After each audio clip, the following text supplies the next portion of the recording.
Hello and welcome back to my humble show, although it's not going to be much of a show. I just want to share something with you following Ron DeSantis dropping out of the presidential race and endorsing Donald Trump. It was the inevitable after his second place finish in Iowa. It was all downhill after that, or at least it was going to be, from New Hampshire to South Carolina, so on and so forth. It was going to be between Donald Trump and Nikki Haley, mostly between Donald Trump and Donald Trump. And that's that. Like I said, I'm not exactly surprised that it came down to Ron DeSantis dropping out and endorsing Donald Trump. He kept his pledge, he kept his promise, so I can't fault him on that. I'm not surprised about that endorsement. I'm just appreciative of the fact that he was not up on stage licking at Donald Trump's boots in the way that Vivek Ramaswamy was, for example. But that's neither here nor there. I don't really care at this point. I'm kind of checking out of this particular presidential race to a certain extent. I mean, I will be following it and sharing my thoughts as per usual, although I'm very inconsistent on this channel. But as for voting, I probably will not be doing that because I do not feel that anyone has earned my vote, at least not anyone who is remaining in this race. I will share some more thoughts about Ron DeSantis' exit from the race in the very near future. I just need to get my thoughts together. I just haven't had time to say much, to take the time to record and upload, that sort of thing. If you want to keep up with my edits, my news clips, well, check out my Articulate Thinker News Clips channel. I do have enough time for that, at least on a more consistent basis than over here on my Articulate Thinker podcast channel. But yeah, I just want to share a few thoughts, most of which are not even my own, but they summarize my actual thoughts on the matter. Feel free to disagree with me, or at least with what I'm agreeing with. Let me know in the comments below what you think, what you know. Here I go. I have this YouTube video pulled up, but it's because I'm going to be reading from the comment section, which is too tiny for you to read, so I'll just pull my face back up. But I just want to show you what I'm looking at here. This is one of the final events which Ron DeSantis spoke at. This was in South Carolina, Myrtle Beach, South Carolina. Meet and greet with special guest Governor Ron DeSantis. Yes, one of his last events. Very engaging, as they always were, except there weren't an awful lot of people engaging, at least online. Always a decent turnout in the first-hand experience crowd, but in regards to the online content, well, as you can see, this particular video, this particular event had 658 views. It does currently after more than 2 days. That's where it sits at 658 views. And I point that out just because if it's Donald Trump on Right Side Broadcasting Network or something like that, thousands upon thousands upon thousands of views. So he gets all the popularity points, Donald Trump that is. Ron DeSantis, not so much. Whether it's here on this Never Back Down channel, his super PAC, which was putting together his events, scheduling his events, that sort of thing, or his own channel, Ron DeSantis' own channel, just not a lot of publicity overall. I mean, this Never Back Down campaign channel has only 1.48 thousand subscribers. So not a whole lot to work with there.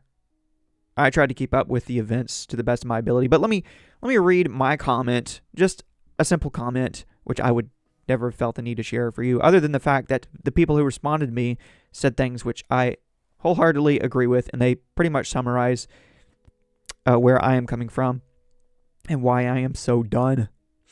So I said, and I'll go ahead and put my face back up on the screen if it's not too obscene for you. I said, I feel like not enough people actually watch these events online or in person. What's annoying is how Trump can spout self-obsessed nonsense for an hour and his online supporters act like they're witnessing the second coming of Christ. But when DeSantis speaks substance, it just doesn't get the publicity. Really says a lot about this country. And I know, considering I'm in the Republican minority here, considering how most Republicans are very much in support of Donald Trump. Well, I'm not going to win a popularity contest, now am I? But that's okay. Just calling it like I see it. So that's what I had to say. Then in response to me, the first of 3 comments goes a little something like this. I voted for Trump twice.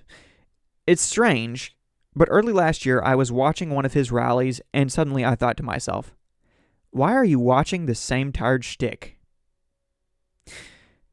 Then Trump started with the name-calling and saying certain people were disloyal to him. The last straw was when he called Kayleigh McEnany disloyal. He also called her milquetoast. Milquetoast McEnany, that's what he said to her after having her as his press secretary. Why? Because she misquoted some poll numbers. That was her sin.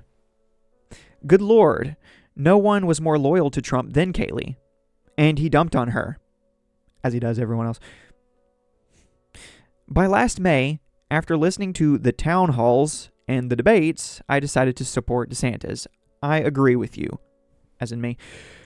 Some people prefer an entertainer and not a leader.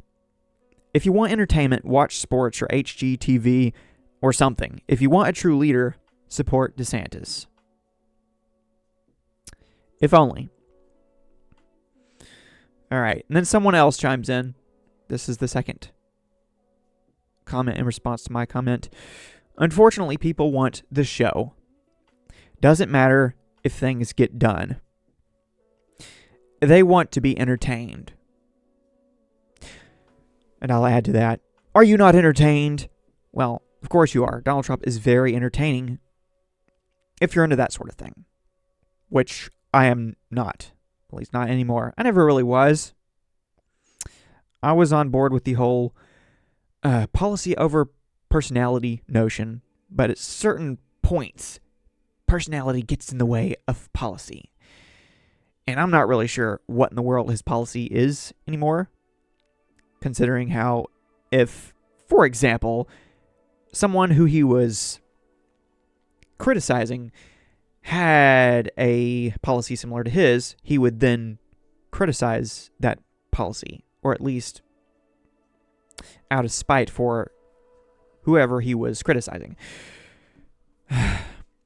Yeah, but I could go down the list of things which he said he would do and did not do. So much so, or so much not so, that he is now running on those same issues yet again, having failed to accomplish them the first time around. I'm not saying he didn't accomplish anything. I'm just saying, on the scale of positives and negatives, the negatives are ahead of the positives at this point, at least in my book. And here's one more person who would tend to agree with me. This is the third comment in response to my comment. This person says, I voted for him twice thinking every moment he was doing nothing but fight the swamp. After several years and little happened, then I wondered. It wasn't long until he promised the country would be shut down for 2 weeks. In fright, everyone was in agreement. It didn't reopen and all hell broke loose. The end result was America being worse off than ever before. He does not get another chance to do worse. And he would find every reason to do so if it came down to that. I'm not saying it will come down to that. I'm not on board with this notion that he's going to be some raging dictator. I think he likes popularity too much, but that's the problem. He rides the fence a lot more than his supporters like to admit. And he ends up swaying all over the place. And that's what all politicians do. I could forgive a large portion of that particular problem, if not for all of the personality issues, and they do come into play. And let's be real, person can only have so many personality issues before you acknowledge that they may not be the most suited for the job. It's like, just as an example, if you know someone has a tendency to cheat on their spouse, they probably shouldn't be giving out relationship advice. I'm not saying Donald Trump, having cheated on previous spouses, is giving relationship advice, but he is being presented as someone who is morally superior. And I don't even think he parades himself around as some kind of absurdly godly man, which he is obviously not. And if he did parade himself around in such a way, I would have no part in that. But he panders to evangelicals. He does. He just does. Every politician is pandering to someone, to a certain demographic of people. That's how they win elections. But to do that, you have to run on issues, on policies, on beliefs, which you supposedly hold near and dear to your heart, in order to continue to rake in those particular votes. And I just don't feel that I even know what Donald Trump believes. I don't. I think he simply picked a lane and ran in it. And he ran across the finish line once. He acted as the winner he was, rightfully so. And then, in the same old song and dance, with the same old live by the sword, die by the sword type of mentality, taking as many jabs, pun intended, as ever, he proceeded to fail to win the next race. And what has he done since then? He has continued to act like he is a winner. I don't appreciate that. I don't appreciate someone who lost the previous election acting like they're entitled to the next one. I like to feel that my vote has been earned, and it has not been earned.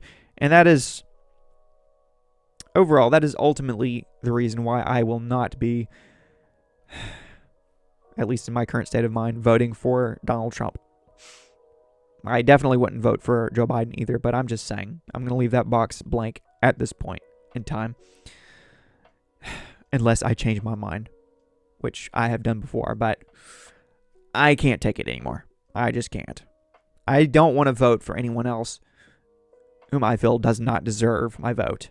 I'm just tired of the lesser of two evils mentality, because people make that argument time and time again. Oh, lesser of two evils. And then, in order to continue making excuses, in order to justify their decision, they eventually shift from arguing that it's the lesser of two evils to arguing that actually it's the righteous choice. Not just the right. It's the righteous choice. In fact, you're evil if you don't make the choice, because Trump is some kind of godsend, some kind of savior who's going to save us from, Joe Biden. I mean, he might need saving from himself at this point. But, hey, considering how Donald Trump literally left us with Joe Biden, I have a hard time relying upon Donald Trump to then save us from Joe Biden. Just saying. And if you don't like it, well, come at me, bro. I gotta go back to work now. I just want to share a few thoughts with you. Kind of random, I know. I just haven't had a lot of time, despite a lot of thoughts rattling around in my mind, to share with you. And since sharing is caring, well, consider yourself cared for. But again, I just don't care anymore. I mean, I do, but I don't. And you might vote in the upcoming election for a presidential candidate, but at this rate, I won't. Just letting you know. Convince me otherwise. I'm happy to hear it. I'm just sick of it all. That's that. Thanks for watching. Thanks for listening. Keep in touch. Keep in tune. New content is coming soon. Peace.